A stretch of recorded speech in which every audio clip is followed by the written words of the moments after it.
In 1945, the leaders of the United States, the USSR, and Britain met at the Yalta Conference in Crimea, Russia, with the goal of dividing post-war Germany into zones of occupation. The Allied zones, or American and British zones, were planned to operate under capitalism and democratic competition, and the Soviet zone under a centrally planned economy and communism. Berlin, the capital of Germany, was split into 4 zones as well: East Berlin under Soviet occupation and West Berlin under Allied occupation. Located itself within East Germany, the city of Berlin, and particularly the portion of West Berlin, was a capitalist island surrounded by communism.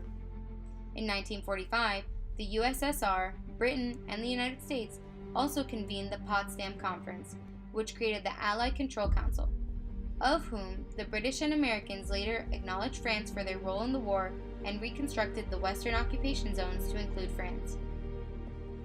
In 1946, the Council of Foreign Ministers, namely the Four Nations, met in Paris to discuss the demilitarization of Germany and resolve the issue of Italy completely. They met again that year in New York and came to no further agreements as to Germany's fate. Not been a part of the Potsdam Agreement, France did not feel obligated to abide by it, and throughout the remainder of their occupation of the French-German zone, resisted any proposal that suggested a uniform institution or administration across Germany. Given the experience of World War I and the World War II ongoing, France feared a future unified German government, supporting plans that would partition the country to prevent another bout of German aggression against France. The Soviets, having experienced invasion on their western border from Napoleon and Hitler, were eager to negotiate and weaken the fragmented post-war Germany. In 1947, the 4 powers met in Moscow, where they came to an agreement to demolish Prussia, which was once the northern part of Germany that connected to Russia. After World War I, Prussia had been split between Poland and Germany. Disagreements on the future of Germany, the territories, administrations, and economic disputes remained unsolved.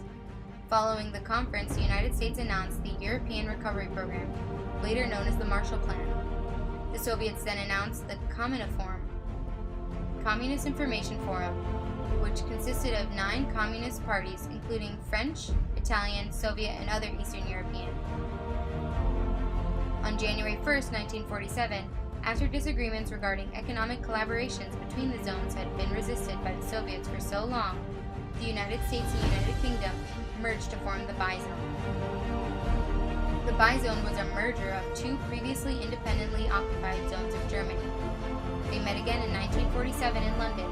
They agreed to change the ceilings on Germany's steel production, raising the production to nearly double its current 5.8 million tons. Britain advocated for this, hoping it would recover the economic situation, helping the cost of the occupation. Stalin claimed this coordination between Britain and the U.S. strengthening of Western post-war Germany was in violation of the Potsdam Agreement. The Soviets announced that they were no longer interested in equal force control of Germany, walked out of the meeting of the Control Council, and never returned. Tensions heightened with the inflation rate growing in 1948.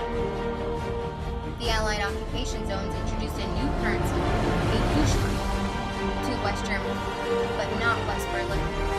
The Soviet occupation followed suit, introducing a new currency to East Germany, then shutting off electricity, blocking food and supplies from West Berlin. They declared they were taking control of West Berlin and induced a complete blockade to render its citizens helpless, forcing them to submit. The Truman administration decided to use an airlift to bring aid to the citizens of West Berlin. In 1945, the Soviets agreed to 3 air corridors into and out of Berlin in the 4-power agreement. 2 corridors going in and 1 coming out, which allowed the Western powers to fly over Soviet territory without crossing enemy lines. If the Russians attacked a plane within a 20-mile radius of the corridors, it was an act of war. This gave Western powers free passage into Berlin.